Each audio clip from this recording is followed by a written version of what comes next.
어머님, 여기만 사인하시면 돼요. 준호 씨도 동의했어요. 며느리의 목소리가 또박또박 들려왔습니다. 앞에 놓인 요양원 입소 계약서, 손이 떨렸습니다. 그때 저는 가방에서 낡은 도장함을 꺼냈습니다. 유진아, 이게 뭔지 아니? 네? 그게 뭔데요? 오동나무 도장함의 뚜껑이 열리는 소리가 유난히 크게 들렸습니다.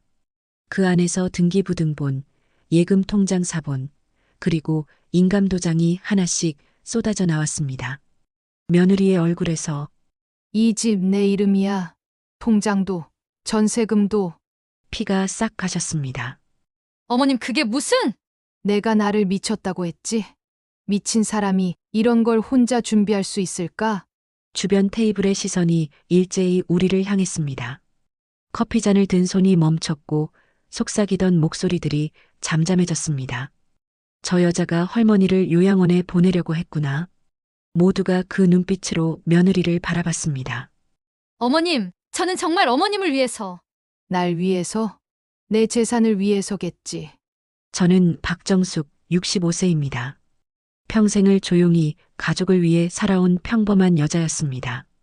시어머니 모시고 제사 지내고 아들 뒷바라지하며 30년을 살았습니다. 그런데 어느 날부터 제 존재가 지워지기 시작했습니다. 며느리는 저를 짐으로 여겼고 아들은 저를 부담으로 생각했습니다. 급기야 그들은 저를 미친 사람으로 만들려 했습니다. 요양원에 보내기 위해서요. 하지만 그들은 몰랐습니다. 이 집도 이 땅도 모든 통장도 제 이름으로 되어 있다는 걸요. 그들이 제 이름을 잊었을 때 저는 제 이름을 다시 기억해냈습니다. 모든 것은 3개월 전부터 시작됐습니다. 평범한 화요일 아침이었습니다. 저는 부엌에서 된장찌개를 끓이고 있었고 밥솥에선 김이 모락모락 피어올랐습니다. 마늘 볶는 냄새가 집안 가득 퍼지고 창문 너머로 아침 햇살이 부드럽게 스며들었습니다. 현관문이 열리는 소리가 들렸습니다. 며느리 유진이가 퇴근길에 들른 모양이었습니다. 어머님, 저 왔어요. 오, 유진아 밥 먹고 갈래? 막 끓였어. 아니에요. 간단히 들렀다 갈게요. 며느리가 거실로 들어서더니 소파에 놓인 리모컨을 보더군요. 냉장고 위에도 신발장 위에도 리모컨이 하나씩 놓여 있었습니다. 어머님, 리모컨이 왜? 여기저기 있어요? 어. 아, 그게 아까 찾다가 순간 머릿속이 하얘졌습니다. 분명히 텔레비전 앞에 두었던 것 같은데 언제 냉장고 위로 옮겼는지 기억이 나지 않았습니다. 어머님, 요즘 자꾸 깜빡하시네요. 며느리의 눈빛이 묘하게 변했습니다. 걱정하는 것 같기도 했고 무언가를 확인하는 것 같기도 했습니다. 나이 들면 다 그런 거지 별일 아니야. 아니에요. 어머님 이런 거 그냥 넘기면 안 돼요. 며느리가 핸드백에서 뭔가를 꺼냈습니다. 병원 명함이었습니다. 제 친구 언니가 신경과 전문의세요. 한번 검사 받아보시는 게 어때요? 검사. 무슨 검사? 치매 조기 검진이요. 요즘은 일찍 발견하면 진행 속도를 늦출 수 있대요. 치매. 그 단어가 귀에 꽂혔습니다. 내가 치매라고? 손에 들고 있던 국자가 무거워졌습니다. 나 괜찮아. 그냥 깜빡한 것뿐이야. 어머님, 지난주에도 가스불 끄는 거 잊으셨잖아요. 그건 전화 받느라. 그리고 약도 2번 드셨다고. 준호 씨가 그러던데요. 며느리의 목소리는 차분했지만 그 단호함이 제 가슴을 눌렀습니다. 정말 그랬나? 약을 2번 먹었나? 기억이 가물가물했습니다. 아니야. 분명 1번만 먹었어. 그런데 맞나? 며느리가 제 손을 잡았습니다. 어머님, 걱정하지 마세요. 검사만 받아보시면 돼요. 아무것도 아니면 다행이고요. 그날 밤 잠이 오지 않았습니다. 천장을 바라보며 계속 생각했습니다. 내가 정말 이상해진 걸까? 리모컨을 왜 냉장고 위에 두었을까? 약은 정말 1번만 먹었을까? 어둠 속에서 숨소리만 들렸습니다. 그 숨소리마저 낯설게 느껴지는 밤이었습니다. 일요일 오후였습니다. 유진이가 전화를 걸어왔습니다. 어머님, 오늘 저녁에 저희 집으로 오실 수 있으세요? 준호 씨랑 같이 드릴 말씀이 있어서요. 무슨 좋은 일이라도 있나 싶어 단장을 하고 나갔습니다. 아들 부부가 사는 아파트 거실엔 이미 소파가 정갈하게 정리되어 있었고 테이블 위엔 과일 접시가 놓여 있었습니다. 뭔가 중요한 얘기를 하려나 보네. 아들 준호가 옆에 앉았습니다. 유진이가 마주보며 앉더니 핸드백에서 서류 몇 장을 꺼냈습니다. 형형색색의 팸플릿이었습니다. 어머님, 이거 한번 보세요. 건네받은 종이엔 실버타운, 요양시설, 전문 케어 서비스라는 글자들이 박혀 있었습니다. 손이 저절로 멈췄습니다. 이게 뭐니? 어머님을 위한 거예요. 요즘 혼자 계시면서 많이 힘드시잖아요. 힘들다고? 나는 한 번도 힘들다고 말한 적 없는데, 나 괜찮은데, 혼자서도 잘 지내고 있어. 유진이가 노트북을 열었습니다. 화면엔 깔끔한 시설 사진들이 가득했습니다. 정원이 있고 식당이 있고 방마다 침대와 책상이 놓인 사진들이었습니다. 어머님, 여기 정말 좋은 곳이에요. 같은 또래 어르신들도 많고 프로그램도 다양하고요. 나 그런데 안 가. 단호하게 말했지만 며느리는 웃으며 계속 설명했습니다. 어머님, 들어만 보세요. 지난주에도 가스불 끄는 거 잊으셨잖아요. 그건 잠깐 깜빡한 거고. 그리고 약도 2번 드셨어요. 준호 씨가 직접 봤대요. 아들을 돌아봤습니다. 준호는 고개를 끄덕이고 있었습니다. 엄마, 유진이 말이 맞아요. 그날 아침에 약 드시는 거 봤는데 점심에 또 드시려고 하셨잖아요. 정말 그랬나? 기억이 가물가물했습니다. 아니, 분명히 한 번만 먹었는데. 하지만 아들도 그렇게 말하니 제가 틀린 것 같았습니다. 그리고 어머님, 지난달에 현관문 열쇠를 잃어버리셨죠? 결국 저희가 스페어키 만들어 드렸잖아요. 그건 주머니에 있었는데, 못 찾은 거였어. 2시간 동안 찾으셨잖아요. 추운 복도에서 며느리의 목소리는 차분했지만 그 말들이 제 가슴을 파고들었습니다. 준호가 제 손을 잡았습니다. 엄마, 우리가 걱정돼서 그래요. 엄마 안전을 위해서예요. 내 안전? 그 말이 이상하게 들렸습니다. 안전을 지킨다는 명목으로 저를 가두려는 건 아닌가 싶었습니다. 나 아직 건강해. 병원도 혼자 다니고, 장도 보고, 다 해. 유진이가 한숨을 쉬더니 다른 서류를 꺼냈습니다. 병원 진단서였습니다. 어머님, 지난주에 받으신 검사 결과예요. 의사 선생님이 조기 인지 기능, 저하 가능성이 있다고 하셨어요. 눈앞이 캄캄해졌습니다. 조기 인지 기능 저하? 그게 치매 전 단계라는 거잖아.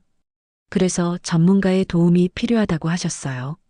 혼자 계시는 것보다 관리받으시는 게 훨씬 안전해요. 테이블 위에 팸플릿들이 저를 애워싸는 것 같았습니다.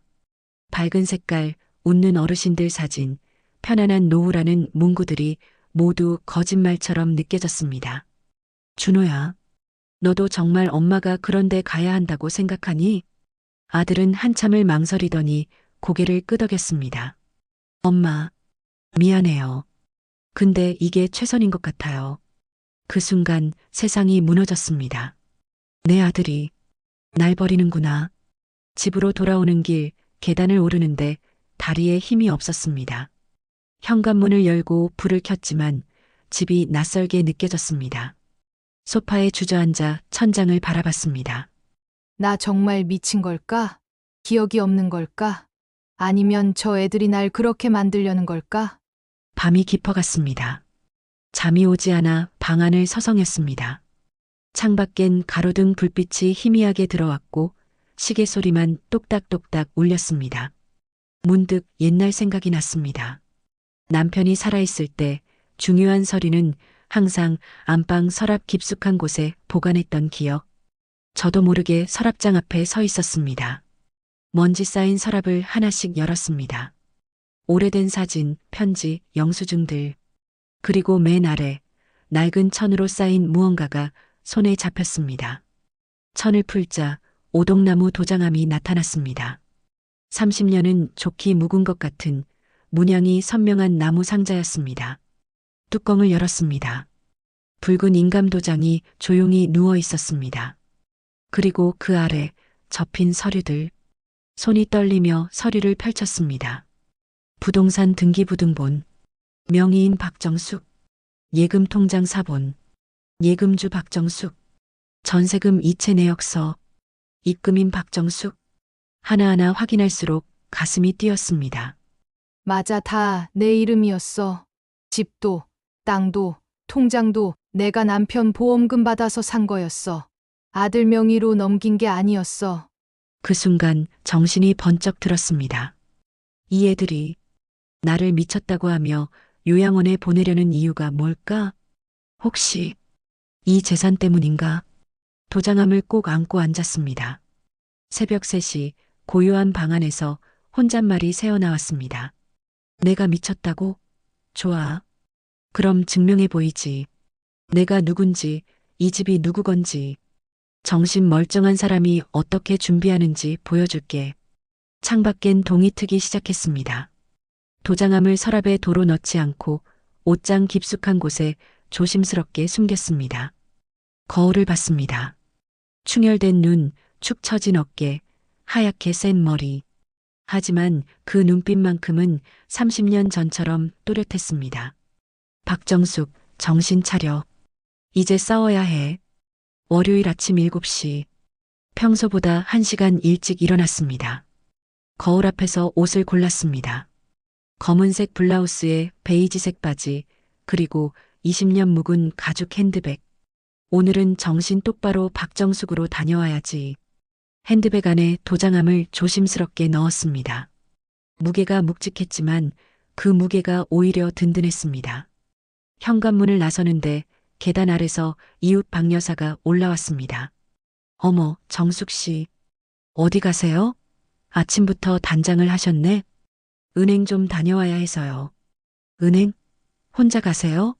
아들한테 부탁하면 되는데. 제 일은 제가 해야죠. 박 여사의 표정이 묘했습니다. 저 집 며느리가 시어머니 치매 있다고 했는데 라는 눈빛이었습니다. 신경 쓰지 않고 계단을 내려갔습니다. 버스를 탔습니다. 창밖 풍경이 하나씩 지나갔습니다. 출근하는 사람들, 등교하는 학생들, 문 여는 가게들. 얼마 만에 이렇게 혼자 나온 걸까? 며느리가 어머님, 혼자 외출하시면 위험해요라고 했던 말이 떠올랐습니다. 위험한 건 나를 가두려는 너희들이야. 은행 앞에 도착했습니다. 자동문이 열리고 에어컨 바람이 얼굴을 스쳤습니다. 번호표를 뽑았습니다. 대기 의자에 앉아 순서를 기다렸습니다. 손바닥에 땀이 났습니다. 제대로 설명할 수 있을까? 혹시 내가 정말 헷갈리는 건 아닐까? 68번 고객님, 3번 창구로 오세요. 일어서서 창구로 걸어갔습니다. 젊은 직원이 미소를 지으며 맞이했습니다. 어떻게 도와드릴까요? 제 명의로 된 계좌 전체 내역을 확인하고 싶어요. 그리고 거래 내역서도 발급해 주세요. 신분증 주시겠어요? 신분증을 꺼내 건넸습니다. 직원이 컴퓨터를 두드리더니 화면을 보며 고개를 끄덕였습니다. 예금 계좌 3개, 적금 계좌 하나 있으시네요. 총 잔액은 숫자를 듣는 순간 가슴이 뛰었습니다. 맞아. 다 내 돈이었어. 남편 보험금이랑 집 팔아서 모은 돈. 혹시 이 계좌들 다른 사람이 조회하거나 인출할 수 있나요? 아니요. 본인 명의라 본인만 가능합니다. 대리인 등록도 안 되어 있으시고요. 안도의 한숨이 나왔습니다. 유진이는 모르는구나. 아직은. 거래 내역서를 받아들고 은행을 나왔습니다. 종이 뭉치가 두툼했습니다. 손에 쥔 서류가 곧 제 무기였습니다. 다음 목적지는 법무사 사무실이었습니다. 골목 안쪽, 오래된 건물 2층. 좁은 계단을 오르는데 숨이 찼지만 멈추지 않았습니다. 초인종을 눌렀습니다. 들어오세요. 문을 열자 서류들이 쌓인 책상과 50대쯤 되어 보이는 법무사가 보였습니다. 어르신 앉으세요. 무슨 일로 오셨어요? 제 명의로 된 부동산이 있는데요. 등기부등본을 떼고 명예보호 조치를 하고 싶어서요. 명예보호요? 혹시 무슨 일이 있으세요? 말을 어떻게 꺼내야 할까 고민하다가 조용히 말했습니다. 제 며느리가 절 요양원에 보내려고 해요. 치매가 있다고 하면서요. 법무사의 표정이 진지해졌습니다. 실례지만 어르신 정말 치매 진단을 받으신 건가요? 아니요, 며느리가 그렇게 만들려는 거예요. 그래서 제가 직접 확인하러 온 거예요. 제 재산을 지키려고요. 주소가 어떻게 되세요? 주소를 말했습니다. 법무사가 컴퓨터로 등기를 조회하더니 고개를 끄덕였습니다. 맞네요. 어르신 명의로 되어 있습니다. 2005년에 출ück하셨고요. 이걸 함부로 못 건드리게 할 수 있나요? 성년후 견제도 같은 거 걱정하시는 거죠? 지금은 어르신이 정신이 멀쩡하시니까 공증을 받으시면 됩니다. 그리고 혹시 모르니 유언장도 작성해 두시는 게 좋겠어요. 유언장. 생각지도 못한 말이었지만 필요하다는 생각이 들었습니다. 그럼 그렇게 해주세요. 서류를 작성하는 내내 손이 떨렸지만 서명만큼은 또박또박했습니다. 박정숙. 그 이름이 이렇게 힘이 있었나 싶었습니다. 법무사 사무실을 나올 때 핸드백은 더 무거워졌습니다. 등기부등본, 공증 서류, 유언장 초안. 모두 제 이름으로 된 것들이었습니다. 오후 2시 집에 돌아왔습니다. 현관문을 열자마자 전화벨이 울렸습니다. 며느리였습니다. 어머님, 오늘 어디 가셨어요? 전화가 안 받으시길래. 은행 좀 다녀왔어. 은행요? 무슨 일로요? 말씀하시지 그러셨어요.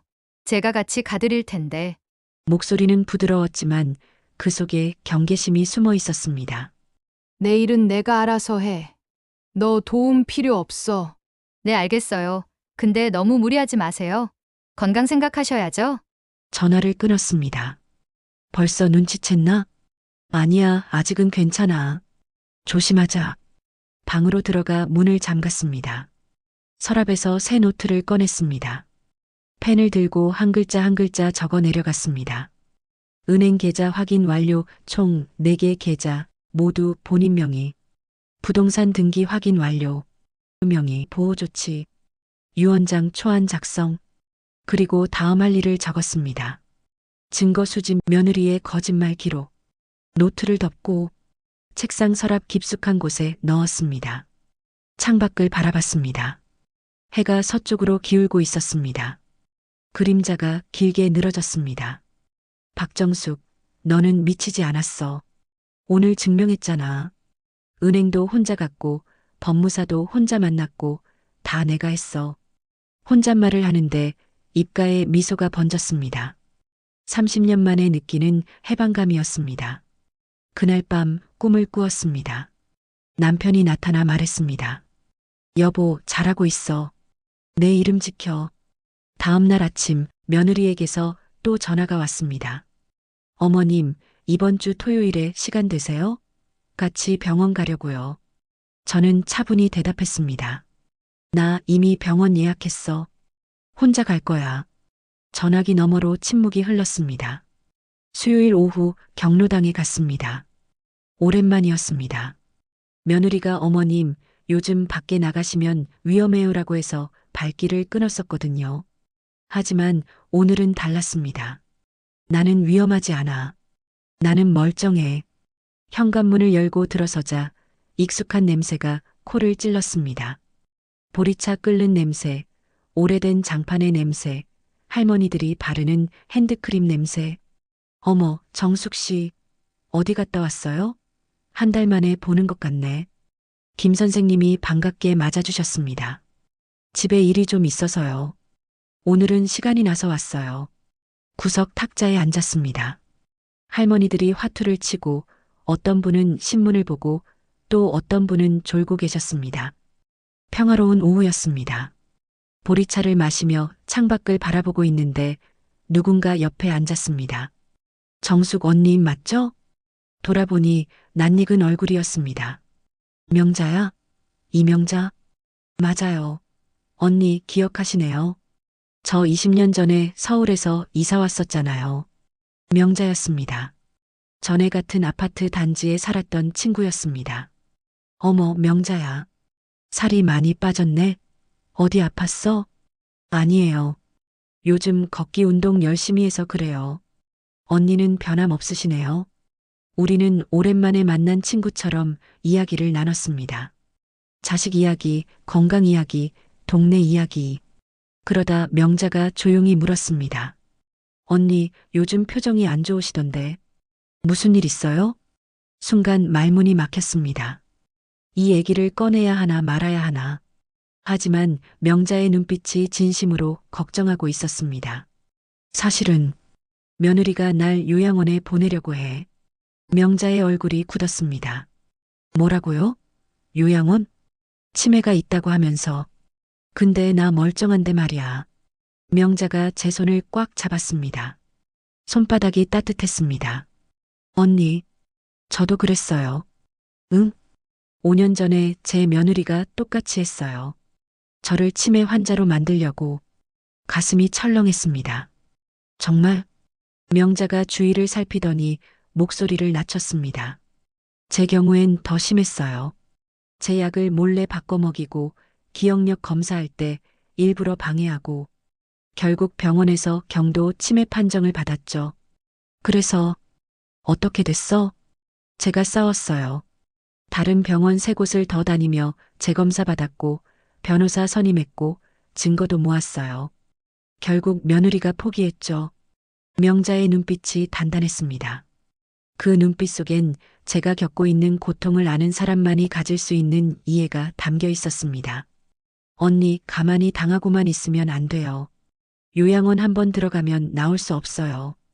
후견인 제도라는 게 있는데 그거 신청되면 재산도 다 빼앗기고 아무것도 못해요.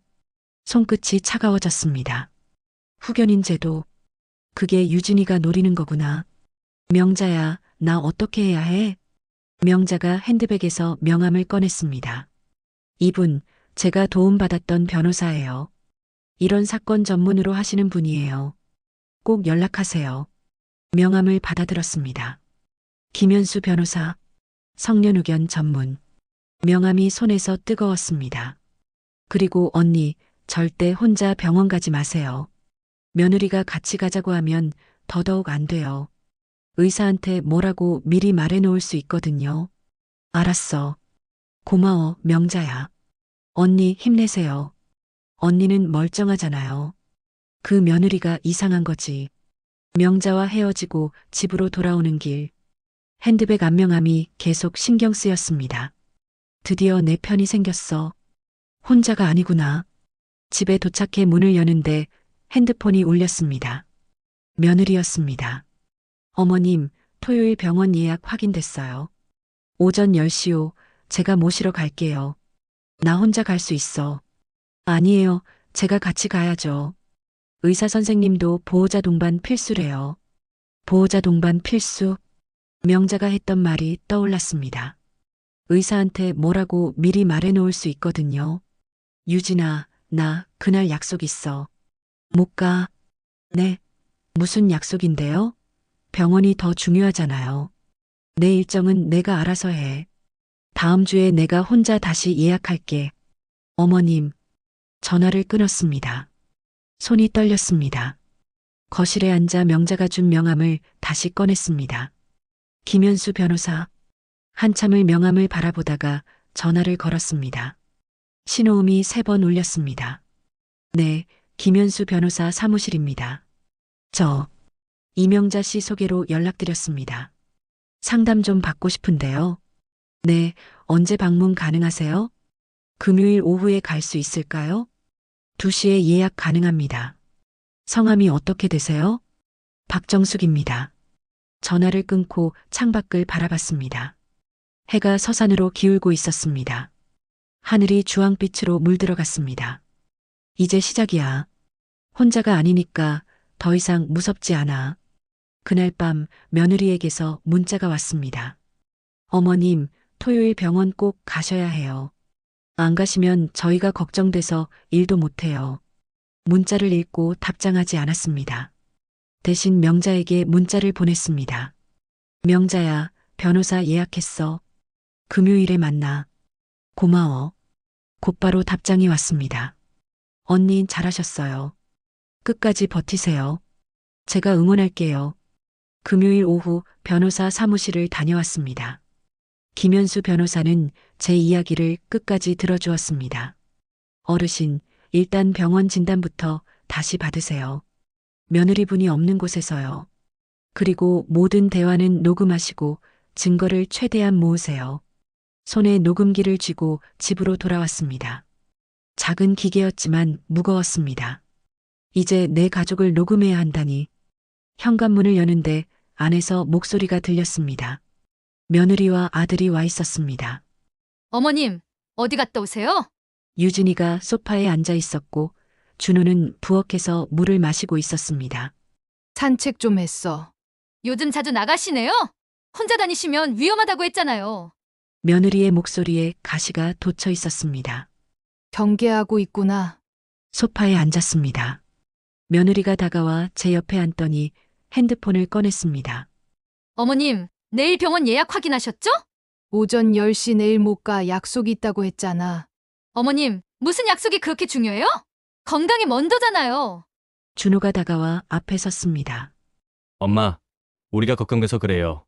한 번만 검사 받아봐요. 아무것도 아니면 다행이고. 한 번만.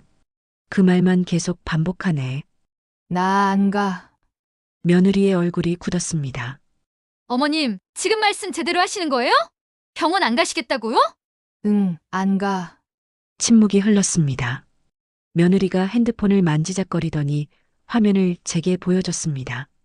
병원 예약 확인서였습니다. 박정숙님 정신건강의학과 인지기능 정밀검사. 그 글자들이 눈에 박혔습니다. 어머님, 이미 예약도 다 됐어요.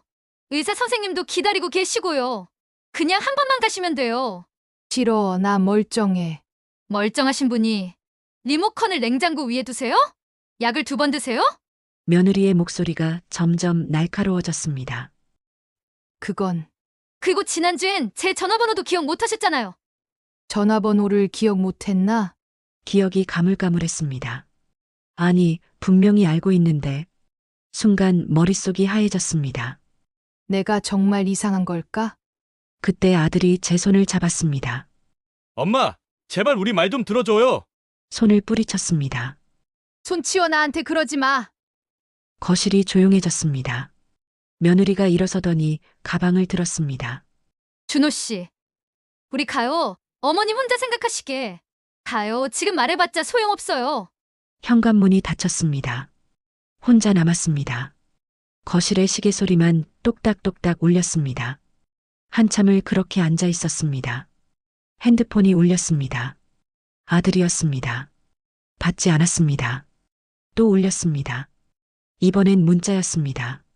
엄마, 내일 꼭 병원 가야 해.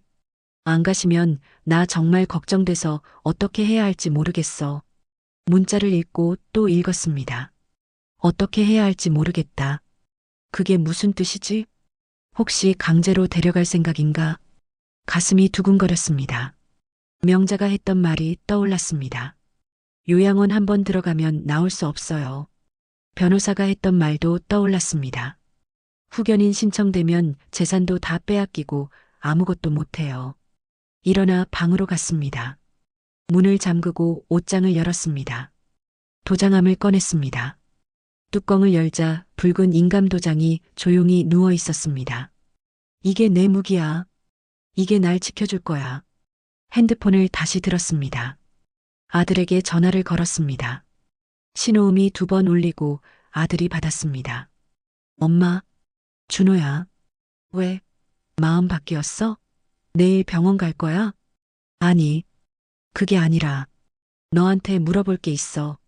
뭔데? 심호흡을 했습니다. 목소리가 떨렸지만 참았습니다. 준호야, 내 눈엔 엄마가 정말 미친 사람으로 보이니? 전화기 너머로 침묵이 흘렀습니다. 한참 뒤에 아들의 목소리가 들렸습니다. 엄마, 왜 그렇게까지 말해요? 미쳤다는 게 아니라. 대답해. 너는 엄마가 정신이 이상하다고 생각하니? 엄마, 왜 이렇게 예민해지셨어요? 그냥 검사만 받아보시면 되는 거잖아요. 그 순간 모든 게 멈췄습니다. 검사만 받아보시면. 결국 아들도 날 믿지 않는구나. 알았어. 엄마, 내일 안 갈 거야. 그리고 준호야. 너희 말은 이제 안 들을 거야. 엄마, 지금 무슨 소리? 전화를 끊었습니다. 핸드폰을 내려놓고 창밖을 바라봤습니다. 밤이 깊어가고 있었습니다. 거리에 가로등이 하나씩 켜졌습니다. 도장함을 꼭 안고 바닥에 앉았습니다. 눈물이 흘렀습니다. 하지만 울음소리는 내지 않았습니다. 이제 정말 끝이야. 아들마저 날 버렸어. 하지만 나는 포기하지 않아. 토요일 아침이었습니다.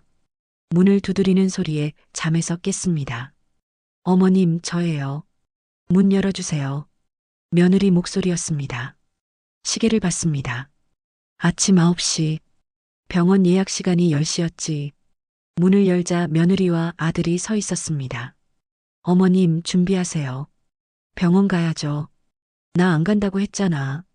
며느리가 한숨을 쉬더니 핸드백에서 서류를 꺼냈습니다. 어머님, 이거 보세요. 이미 의사 선생님이 기다리고 계세요. 예약 취소하면 위약금도 나와요. 서류를 보니 예약 확인서라고 적혀 있었습니다. 위약금. 순간 머릿속이 복잡해졌습니다. 그냥 한 번만 가세요. 검사만 받으면 끝이에요. 준호가 다가와 제 팔을 잡았습니다. 엄마, 제발. 우리도 직장에서 휴가 냈어. 직장에서 휴가까지. 거부하고 싶었지만 두 사람의 눈빛이 강했습니다. 결국 차에 탔습니다. 창밖 풍경이 빠르게 지나갔습니다. 손에 든 핸드백 안엔 녹음기가 들어 있었습니다. 변호사가 말했지. 모든 대화를 녹음하라고. 병원에 도착했습니다. 대형 종합병원이었습니다. 정신건강의학과 간판이 눈에 들어왔습니다. 가슴이 답답했습니다. 대기실에 앉았습니다. 하얀 벽, 형광등, 조용히 앉아있는 사람들. 모두가 무표정했습니다. 며느리가 접수 창구에 갔다가 돌아왔습니다. 곧 들어가시면 돼요. 기다리는 동안 며느리는 계속 핸드폰을 만지작거렸습니다.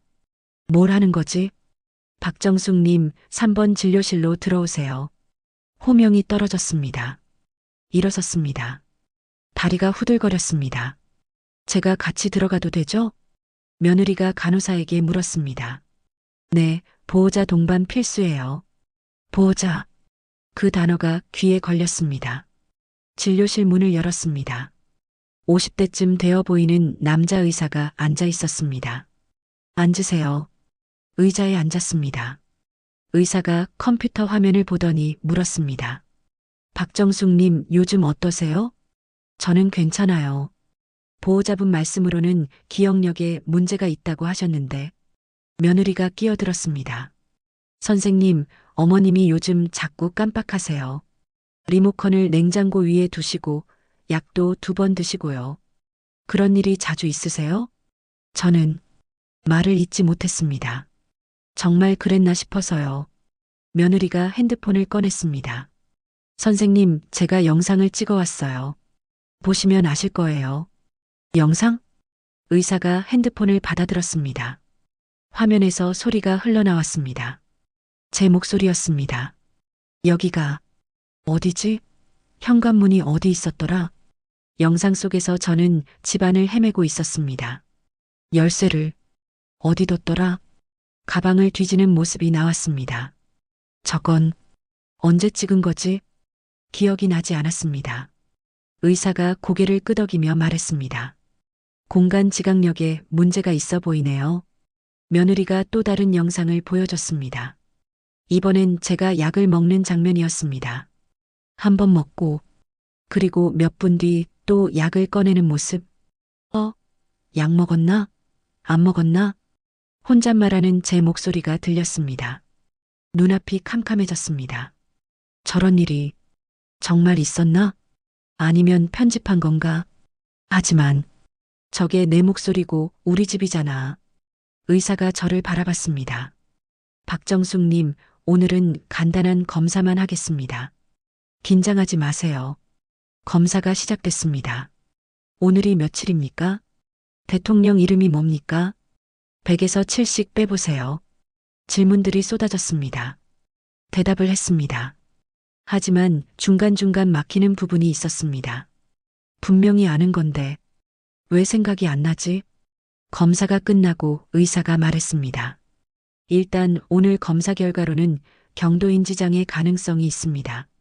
정밀 검사가 필요해 보이고요. 그럼 어떻게 해야 하나요? 며느리가 물었습니다. 입원 검사를 권합니다. 일주일 정도 관찰하면서 정확한 진단을 내릴 수 있어요. 입원. 그 단어가 제 머리를 쳤습니다. 저는 입원 안 할래요. 어머님, 정확한 검사를 받으셔야죠. 며느리의 목소리가 단호했습니다. 선생님, 어머님이 혼자 사세요. 그래서 더 위험한 것 같아요. 의사가 고개를 끄덕였습니다. 그렇다면 보호자와 상담이 필요하겠습니다. 저는 보호자 아니에요. 목소리가 나왔습니다. 의사와 며느리가 저를 바라봤습니다. 어머님, 왜 그러세요? 며느리의 눈빛이 차가웠습니다. 진료실을 나왔습니다. 복도에서 며느리가 다시 서류를 꺼냈습니다. 이번엔 다른 서류였습니다. 요양시설 입소계약서. 어머님, 입원하시기 싫으시면 여기는 어떠세요? 전문 케어를 받으실 수 있어요. 손이 떨렸습니다. 이건 요양원 계약서잖아. 어머님을 위한 거예요. 안전하게 지내실 수 있게요. 싫어. 절대 안 가. 복도에 제 목소리가 울려 퍼졌습니다. 지나가던 사람들이 돌아봤습니다. 며느리가 당황한 표정으로 저를 끌고 구석으로 갔습니다. 어머님, 지금 사람들이 다 보잖아요. 조용히 하세요. 난 안 가. 너희가 날 가두려는 거잖아. 가두다니요. 우리가 어머님 걱정돼서 그러는 거예요. 그 순간 머릿속에서 명자의 목소리가 들렸습니다. 요양원 한번 들어가면 나올 수 없어요. 변호사의 목소리도 들렸습니다. 모든 대화를 녹음하세요. 핸드백을 움켜쥐었습니다. 녹음기. 켜져 있겠지? 월요일 오후 3시. 며느리에게서 문자가 왔습니다. 어머님, 오늘 카페에서 뵙겠습니다. 중요한 얘기 있어요. 주소 보내드릴게요. 주소를 보니 시내 한복판에 있는 카페였습니다. 왜 카페에서 만나자는 거지? 하지만 거절하지 않았습니다. 오히려 기회였습니다. 핸드백에 도장함을 넣었습니다. 은행 서류, 등기부등본, 공증서류, 녹음 파일, 모든 것을 챙겼습니다. 오늘이 마지막이야. 카페에 도착했습니다. 통유리 창으로 햇빛이 쏟아지는 깔끔한 카페였습니다. 며느리가 이미 자리에 앉아 있었습니다. 테이블 위엔 서류 봉투가 놓여 있었습니다. 어머님, 앉으세요. 자리에 앉았습니다. 며느리가 커피를 한 잔 밀어줬습니다. 어머님, 토요일에 병원 다녀온 뒤로 계속 생각했어요. 어머님 혼자 계시는 게 너무 위험한 것 같아요. 그래서 결정했어요. 며느리가 봉투를 열었습니다. 요양원 입소 계약서였습니다. 어머님, 여기만 사인하시면 돼요. 준호 씨도 동의했어요. 손이 떨렸습니다. 주변을 둘러봤습니다. 카페엔 사람들이 꽤 있었습니다. 커피를 마시는 사람, 노트북을 하는 사람, 책을 읽는 사람. 여기서 이걸 강요하는 거야? 사람들 앞에서 날 압박하려고? 어머님, 지금 서명하시면 다음 주부터 입소하실 수 있어요. 방도 이미 예약해뒀어요. 며느리가 펜을 꺼내 제 앞에 놓았습니다. 심호흡을 했습니다. 핸드백에 손을 넣었습니다. 차갑고 묵직한 도장함이 손에 잡혔습니다. 지금이야. 도장함을 꺼내 테이블 위에 내려놓았습니다. 쿵. 소리가 생각보다 크게 울렸습니다. 며느리가 도장함을 봤습니다. 이게 뭐예요? 유진아. 이게 뭔지 아니? 뚜껑을 열었습니다. 오동나무 상자 안에서 붉은 인감 도장이 모습을 드러냈습니다. 그리고 그 아래 접힌 서류들. 하나씩 꺼내 테이블 위에 펼쳤습니다. 등기부등본. 이게 뭔지 아니? 며느리의 눈이 커졌습니다. 이건 이 집 내 이름이야. 명의인 박정숙. 글자가 또렷했습니다. 다음 서류를 꺼냈습니다. 예금 통장 사본. 통장도 예금주 박정숙. 또 다른 서류. 전세금도 입금인 박정숙. 며느리의 얼굴에서 피가 싹 가셨습니다. 어머님. 그게 무슨? 주변 테이블에서 사람들이 슬쩍슬쩍 이쪽을 보기 시작했습니다. 목소리를 높였습니다. 내가 나를 미쳤다고 했지? 어머님, 지금 무슨 미친 사람이 이런 걸 혼자 준비할 수 있을까?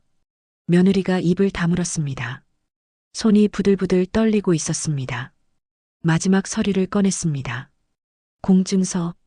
이건 공증받은 거야. 내 재산은 내가 관리한다고. 누구도 함부로 못 건드려. 어머님, 저는 정말 어머님을 위해서, 날 위해서, 내 재산을 위해서겠지. 주변 사람들의 시선이 완전히 우리 테이블로 쏠렸습니다. 커피를 마시던 사람의 손이 멈췄고 노트북을 하던 사람이 고개를 돌렸습니다. 속삭이던 대화들이 잠잠해졌습니다. 며느리가 주변을 둘러보더니 목소리를 낮췄습니다. 어머님, 사람들이 보잖아요. 조용히 하세요. 조용히? 넌 나한테 치매 환자 만들고 요양원에 보내려고 했잖아. 그런 내가 조용히 하래? 며느리가 일어서려고 했습니다. 저는 가볼게요. 앉아. 목소리가 차가웠습니다. 며느리가 멈칫했습니다. 아직 안 끝났어. 너 병원에서 의사한테 뭐라고 했지? 내가 치매 있다고? 영상까지 찍어서 보여줬다며? 그건 정말 어머님이 그러셨으니까. 그 영상 편집한 거 아니니? 며느리가 말문이 막혔습니다. 핸드백에서 녹음기를 꺼냈습니다. 이거 토요일에 병원에서 녹음한 거야. 내가 의사한테 한 말 다 들어있어. 재생 버튼을 눌렀습니다. 스피커에서 며느리 목소리가 흘러나왔습니다. 선생님, 제가 영상을 찍어왔어요. 주변 사람들의 눈빛이 변했습니다. 저 여자가 시어머니를 치매 환자로 만들려고 했구나. 저런 며느리가 있나? 무섭네. 그 눈빛들이 모두 며느리를 향했습니다. 며느리의 얼굴이 하얗게 질렸습니다. 어머님, 저는 정말 어머님을 위해서 나한테 거짓말하지 마. 넌 처음부터 내 재산이 목표였어. 날 요양원에 보내고 후견인 신청해서 재산 빼앗으려고 했지. 며느리가 눈물을 흘리기 시작했습니다. 하지만 저는 흔들리지 않았습니다. 울어도 소용없어. 나 이미 변호사 선임했어. 내가 한 짓 노인학대야. 알지? 며느리의 눈이 커졌습니다. 노인학대요? 응. 정신적 학대, 재산 갈취 시도. 다 증거 있어. 테이블 위에 서류들을 다시 도장함에 넣었습니다. 천천히 조심스럽게 뚜껑을 닫았습니다. 그리고 며느리를 똑바로 봤습니다. 유진아, 이제 우리 남이야. 어머님, 준호한테 전해. 엄마는 이제 너희 없이도 잘 살 거라고. 자리에서 일어났습니다. 핸드백을 들었습니다. 무게가 묵직했지만 가벼웠습니다. 뒤돌아 나가는데 카페 안 사람들이 조용히 비켜줬습니다. 어떤 할머니가 작게 고개를 끄덕여줬습니다. 잘하셨어요. 그 눈빛이 말하고 있었습니다. 카페 문을 나섰습니다. 햇빛이 눈부셨습니다. 거리엔 사람들이 오가고 차들이 달리고 세상은 여전히 돌아가고 있었습니다. 한 걸음 한 걸음 걸었습니다. 등 뒤에서 카페 문 열리는 소리가 들렸습니다. 며느리가 나오는 소리였습니다. 뒤돌아보지 않았습니다. 카페에서 돌아온 그날 밤부터 전화가 쏟아졌습니다. 준호였습니다. 받지 않았습니다. 문자가 왔습니다. 엄마, 미안해. 유진이가 너무 잘못했어. 우리 한 번만 만나서 얘기해. 문자를 읽고 삭제했습니다. 다음 날 아침 초인종이 울렸습니다. 문구멍으로 보니 준호와 유진이가 서 있었습니다. 문을 열지 않았습니다. 어머님, 저예요. 문 열어주세요. 사과드리려고 왔어요. 며느리의 목소리가 떨리고 있었습니다. 어머님, 제발요. 제가 정말 잘못했어요. 한참을 그렇게 서 있더니 결국 돌아갔습니다. 창문 너머로 두 사람이 멀어지는 모습을 봤습니다. 준호가 고개를 숙이고 걸었고 유진이가 눈물을 닦고 있었습니다. 이제 정말 끝이구나. 가슴 한편이 무거웠지만 후회는 없었습니다. 한 달이 지났습니다. 집을 정리하기 시작했습니다. 이 집에서 30년을 살았습니다. 남편과 함께 웃었던 거실, 아들을 키웠던 방, 명절마다 제사상을 차렸던 부엌. 하나하나 손길이 닿은 곳들이었습니다. 짐을 싸며 오래된 사진들을 발견했습니다. 준호가 어렸을 때 남편이 아이를 안고 웃고 있는 사진. 한참을 바라보다가 작은 상자에 넣었습니다. 이제 추억으로만 간직하자. 부동산에 매물을 내놓았습니다. 변호사가 모든 절차를 도와줬습니다. 명자도 함께 와서 짐 정리를 도왔습니다.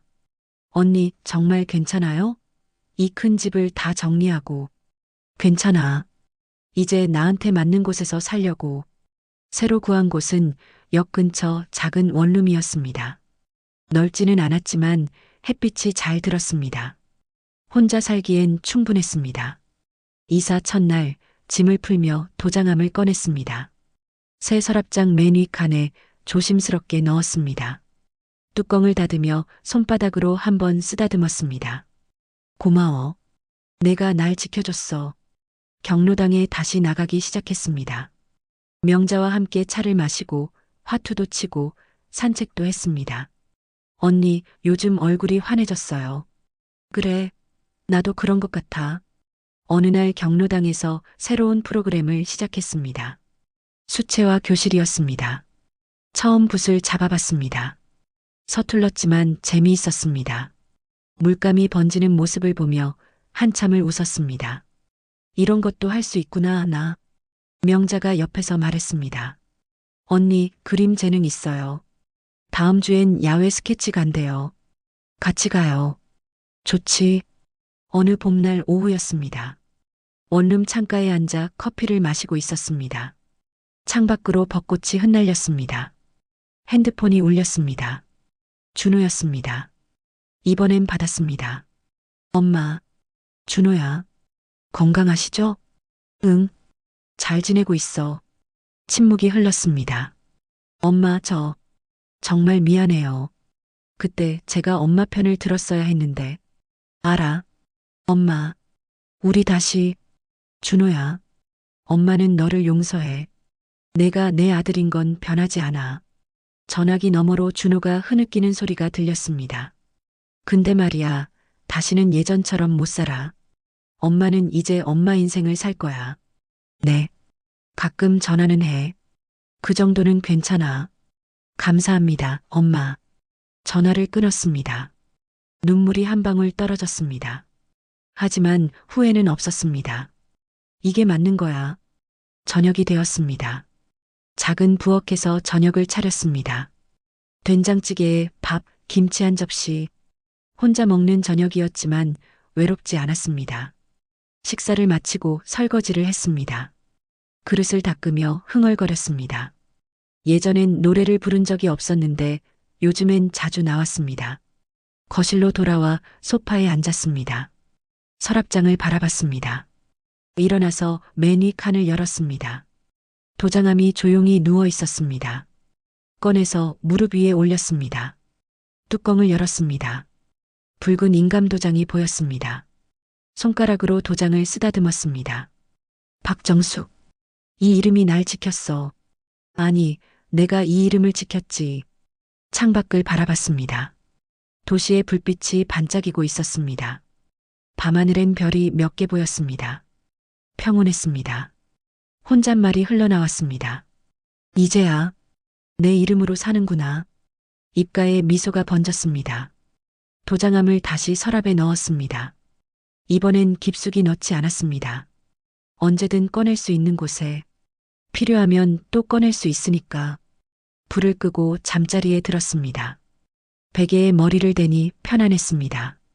30년 만에 처음으로 진짜 편안한 잠이 올 것 같았습니다. 며칠 후 경로당에서 언니 다음 달에 강릉 여행 간대요. 같이 가요. 명자가 웃으며 말했습니다.